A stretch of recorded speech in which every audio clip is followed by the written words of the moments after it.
ସାଧାରଣ ଭାବରେ ଦେଖିବାକୁ ଗଲେ ପର୍ସନ୍ କିମ୍ବା ପୁରୁଷକୁ ତିନି ଭାଗରେ ବିଭକ୍ତ କରାଯାଇଥାଏ, ଯଥା ଫାର୍ଷ୍ଟ ପର୍ସନ୍ କିମ୍ବା ପ୍ରଥମ ପୁରୁଷ, ସେକେଣ୍ଡ ପର୍ସନ୍ କିମ୍ବା ଦ୍ୱିତୀୟ ପୁରୁଷ ଏବଂ ଥାର୍ଡ଼ ପର୍ସନ୍ କିମ୍ବା ଆମେ କହିପାରିବା ତୃତୀୟ ପୁରୁଷ।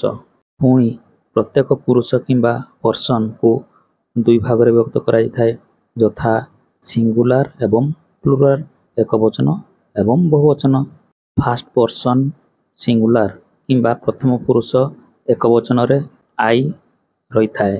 ସେହିପରି ଫାର୍ଷ୍ଟ ପର୍ସନ୍ ପ୍ଲୁରାଲ କିମ୍ବା ଫାର୍ଷ୍ଟ ପର୍ସନ୍ ବହୁବଚନରେ ଉଇ ରହିଥାଏ। ଏବେ ଦେଖିବା ସେକେଣ୍ଡ ପର୍ସନ୍ କିମ୍ବା ଦ୍ୱିତୀୟ ପୁରୁଷ।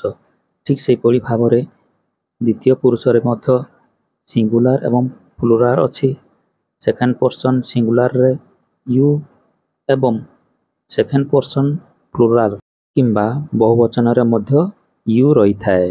ଶେଷରେ ଦେଖିବା ଥାର୍ଡ଼ ପର୍ସନ୍ କିମ୍ବା ତୃତୀୟ ପୁରୁଷ। ଏହି ଥାର୍ଡ଼ ପର୍ସନ୍ ସିଙ୍ଗୁଲାର କିମ୍ବା ତୃତୀୟ ପୁରୁଷ ଏକବଚନରେ ଏଗୁଡ଼ିକ ରହିଥାଏ, ଯଥା ହି, ସି, ଇଟ୍ କିମ୍ବା ପ୍ରତ୍ୟେକ ବ୍ୟକ୍ତିବିଶେଷ୍ୟ। ଠିକ୍ ଅଛି। ଏବଂ ତୃତୀୟ ପୁରୁଷ ବହୁବଚନ କିମ୍ବା ଥାର୍ଡ଼ ପର୍ସନ୍ ପ୍ଲୁରାଲରେ ଦେ, ଦିଜ୍, ଦୋଜ୍ ରହିଥାଏ। ବୁଝିହେଉଛି।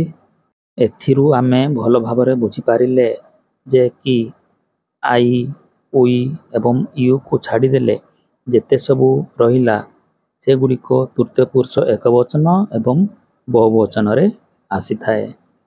ବୁଝିହେଉଛି। ଯଦି ଏହି ପର୍ସନ୍ କିମ୍ବା ପୁରୁଷଗୁଡ଼ିକୁ ମନେ ରଖିପାରିବା ନାହିଁ, ତେବେ ଆଗକୁ ଇଂରାଜୀରେ ହେଉଥିବା ଟ୍ରାନ୍ସଲେସନ୍ ଗୁଡ଼ିକୁ ଆମେ କରିପାରିବା ନାହିଁ। ତେଣୁ ଏହାକୁ ମନେ ରଖିବା ନିହାତି ଜରୁରୀ ଅଟେ।